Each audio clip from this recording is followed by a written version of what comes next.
Hello, everybody, and welcome to another great episode of the Gridiron Glory with Will and Tad, covering all 32 teams by night, working hard by day.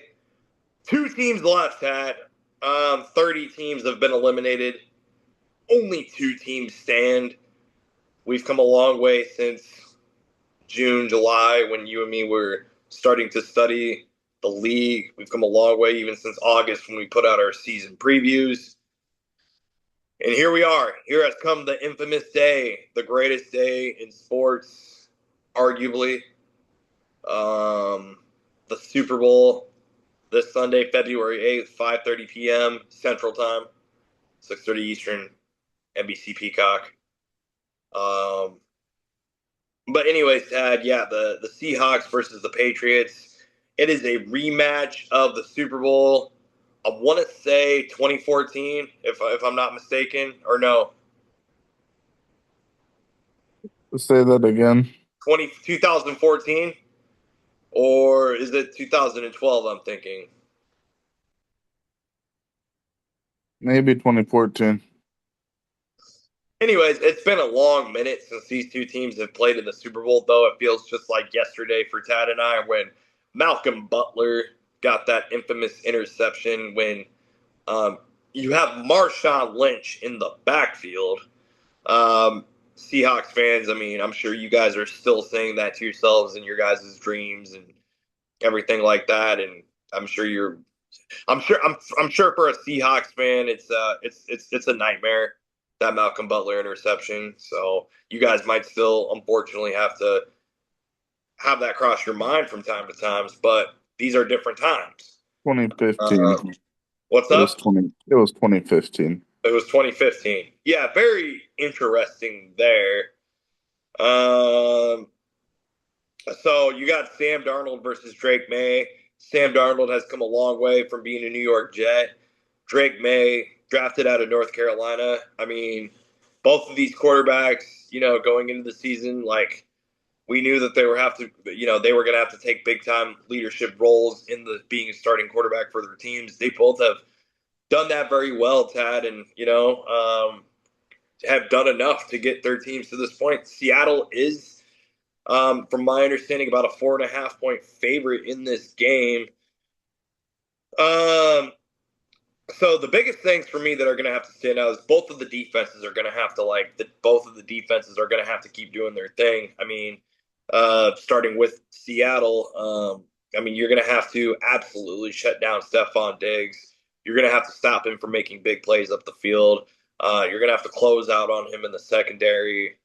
And I don't know if it's necessarily the best. Like you may want to throw in some blitz packages throughout this game, but I feel like the biggest thing is going to be New England.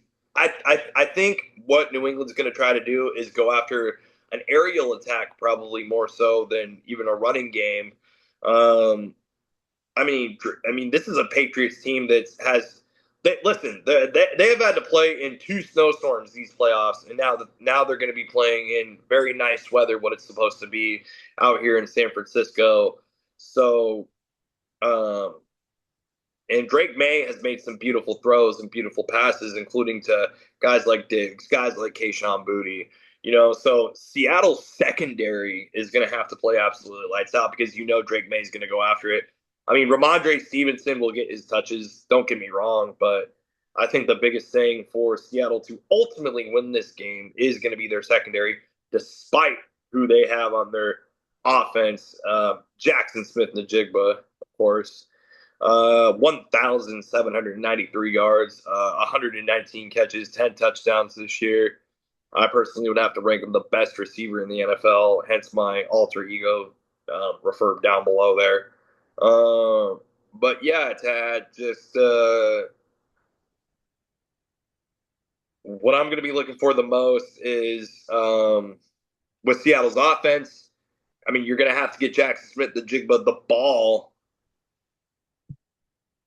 pretty often. I mean, yeah, 119 catches. I mean, I would say to give yourself a great chance. I mean, he's going to have to get at least like 5 catches, at least 5 big plays from Jackson Smith to Jigba And I feel like one of those, or even two of those, can go for a touchdown. But trust and believe, you'll be hearing about it from me when he does score a touchdown in the Super Bowl. Yeah, for me, the biggest thing is how are the Patriots going to look with a severe increase in competition? I mean, they've had some moments this season. They've had some good moments. They have not really played a very dominant schedule, and Seattle will probably be the best team they've played, or at least one of the best teams they've played all year. Um, the offense is going to have to do more than they have in the playoffs, in my opinion. I think they're going to need to significantly increase their level of play. I think they're going to need Drake May to play one of the best games of his life, especially better than what he has done so far in the playoffs. You're going to have to need to value the ball. You cannot have turnovers. You're going to have to be able to make some big plays down the field, which is something they have not done a ton of in the playoffs, at least. So those are going to be some of the things that I'm looking for. What can we get out of the New England offense, and can they join the party? Because New England's defense has played very well in the playoffs so far. They are the main reason we are seeing the Patriots here in the Super Bowl. The offense is going to need to show up and do their part in the Super Bowl if they want to go all the way and win the championship. I mean, absolutely. I also do feel like New England came across some elite defensive play in the playoffs. You were mentioning their playoff performances, but they also did come across some pretty elite defense as well. Um, like even against the Chargers. I mean, yeah, they won that game 16-3, but the Chargers played some pretty good defense throughout that game.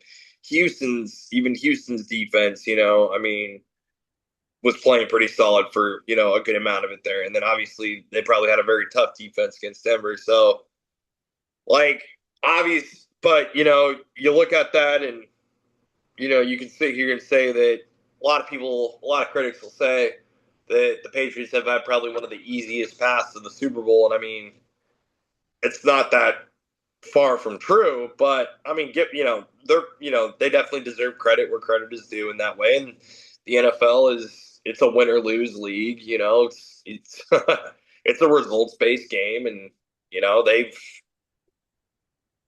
they're here for a reason. So I mean, they're definitely the underdog going into this one. And I mean, yeah, no significant major injuries. Aside from the Zach Charbonnet, I mean, it looks like you got some other guys banged up on the Seattle side of things. But yeah, and not having Zach Charbonnet in this game is going to be pretty interesting. But um, as far as the Seattle offense goes, I mean, Kenneth Walker, he'll be an impactful player on this side of things as well. So I just think all in all, it's going to be a really good game.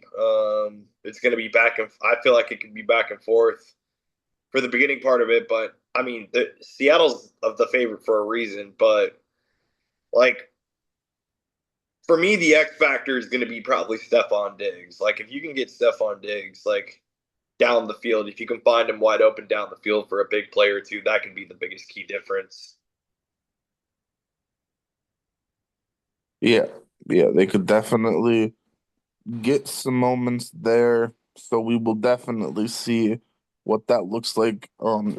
Like you said, Seattle, the 3.5 point favorite. I think that is a little low in my opinion. I'd even push it up towards like maybe five, maybe even 6, 7, something like that. So I think Seattle, I mean, I would definitely, if I were to be a betting man, I would be on Seattle's side of that line for now. But I mean, like I said, the Patriots are going to need to up their level. They can do that. I mean, make no mistake, the Patriots, like you said, they're here for a reason, and they've found a way to win a lot of big games, and they deserve a lot of credit for that. They could find a way to win this one as well. I would be much more comfortable on Seattle's side. Yeah, I mean, I don't want to sit here and say that it's probably going to be like last year's Super Bowl per se, but I could see. I mean, it has that potential. I'd agree. It has that potential to be like last year's Super Bowl. I mean, could we see? Um, I mean, quite literally, like I'll put it to you this way: if give me a second here, stay with me. If Drew Lock gets playing time in this game, what would be your thoughts and reactions to that? Well, obviously, the first thing is I would hope that it would have nothing to do with an injury. I mean, if you never want to see a starting Yeah, quarterback be getting injured in the Super Bowl or any time, obviously, but especially on a stage like that.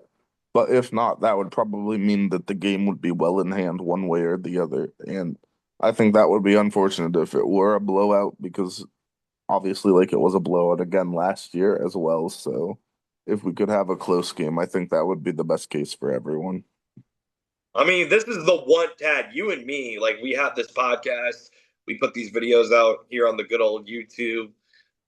We study all 32 teams, but this is the one football game a year where even non football fans come together to watch it. So I guess that is like, that's the best thing that you can absolutely hope for. But like, if you were talking to a non like say a non diehard football fan, like what would be the one thing that you would tell them to watch out for? For me personally, I mean, I would say easily number 11 himself, Jackson Smith and Jigba. But then outside of that, I'd probably have to tell them again Seattle's elite defense and what the Seattle's going to make some big plays on defense. But so will New England. I mean, I would tell the casual fan to watch out for the defenses. That this isn't going to probably be an offensive game, and if it does turn into a blowout, it'll be probably because of defense. Yeah, I'd say that if there was one offense that you would be looking for that would be making exciting plays, I'd expect more of that from Seattle. And I'd expect New England if they were to do what they do on offense, they'd be more like methodical down the field, like shorter passes, like some runs and stuff. But like I'd expect like you can trust some big plays out of like obviously Jackson, Rashid Shaheed down the field, and in the return game. You can always count on that. Kenneth Walker, I mean, we haven't really even talked much about him, but he is an incredible playmaker in the run game. He's going to have to take on a very heavy load, especially with the unfortunate situation with Zach Charbonnet's injury. So he will be a big factor in this game. And if the Patriots can't shut him down, then their chances are even lower. So I think he could even be an X factor to an extent. My prediction is probably going to be I'll go 35 to 21 Seattle. I'll And say I'd say that it Seattle. stays competitive in the beginning. I will say Seattle winning the game 31 to 13. A very interesting take, Tad. I mean, yeah, we pretty much kind of see this game. The biggest thing that you can hope for is that the Patriots keep it competitive, from that point of things. But um, regardless if it's a competitive game or not, I look forward to the halftime show. I mean, most people don't care about the halftime show, but I'm a personal fan of Super Bowl halftime shows. And this year we got Bad Bunny performing in the Super Bowl, and I mean, obviously, no, we're not going to get into politics or anything like that, but the NFL did decide, like apparently, there was a lot of controversy going around whether or not to have them keep performing and everything, but the NFL decided that they wanted to continue on with it. And the biggest reason why they want Bad Bunny to perform at the halftime of the Super Bowl is global reach, reaching out to, the Latino communities and everything, the Spanish speakers of the world out there with the Spanish speaking countries. And yeah, just real quick, like what's your thoughts and what's your takes on, the global expansion of fans across the world getting into the NFL and Um, I know that you're probably not too familiar with Bad Bunny, but like, what does this mean for the NFL amongst this, especially for its cultural diversity? Yeah, I mean they keep working on like their international series, and I think there's been some moments there that have been positive, some moments there that are learning moments. So I think the NFL does good things with that. And they're continuing to increase their international games. They're like looking into like Australia, um, and stuff like that. So I mean, I think it's always good to broaden your audience. And any way you can do to outreach is good. And I think this could be a positive moment for the NFL and a chance to grow the base. I mean, there's going to be a lot of people watching this game, like you say, this might be the only football game they watch all year. And I mean, if that's a positive impression, then that could be good. You just never know. I mean, what people in particular are going to like, but I think this is something that could potentially get some people interested. So we'll see. Yeah, yeah, very, very articulate and yeah, very articulate takes there, Tad. Um, I again, I just I'm really looking forward to the atmosphere of it and everything that it's going to bring. Santa Clara, a very good stadium to play in, home of a certain quarterback who went to the University of Iowa State. Um, yeah, the Super Bowl is going to be in that stadium, Tad. I mean, I'm sure you love to see that. I'm very curious as to what the University of Iowa State is. I've never heard of such a thing. They're called the University of Iowa State. Would that be UIS? Is that what they would call themselves? Oh, it's Iowa State University. I was very confused there for a little bit, but that kind of makes some sense. But all in all, I think it's going to be a really good game. I'm just, again, I'm the biggest thing to me is I just want to see big plays and I want to see big moments and I want to Yeah. see excitement. And I mean, I just certainly think that these two football teams have everything it takes to make that happen. So, yeah, be sure to like, subscribe, and follow. And yeah, this has been our Super Bowl preview.